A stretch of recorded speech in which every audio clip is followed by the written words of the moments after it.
Sieltä tulee. Senkin sika. Vittamalla jollain kalja. Se kaljakin on mulla. Vittu sä oot sika. Mä en tykkää susta Mikko yhtään. Sä oot Jussi hyvin ulkoistanut tuo homma taas. Kyllä, mun ei tarvi harrastaa yhtään.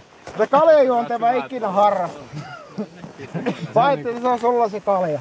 Niin, ja se viinankin nakkasin tänne hankkeen. Halusko se sun oraava tämä konne? No ei se oraava, kun minun ikäinen mörötöllä. Joo, raavaksi sitäkin voi sillä. Mä pistän vaaka suoraan, niin mä annan Tonille. Se on Tonilla. Noniin. Ja Jussille kaljaa niin. Mulle kaljaa kiitos. Mulla on yksi kalja muuten taskussa. Kiitos. Okei. Se vaikuttaa tonne. Joo, silti semmonen. Ota vaan semmosia rauhallisia kaartoja, niin se menee kaikki hyvin. Ota säkin Jussi rauhallisia kaatoja. No eikö minä oon niin innostunut sonni? Ei vielä ainakaan. Hyvinkö se lentää? Keula alle yhden valaksen. Aika hienosti. Joo.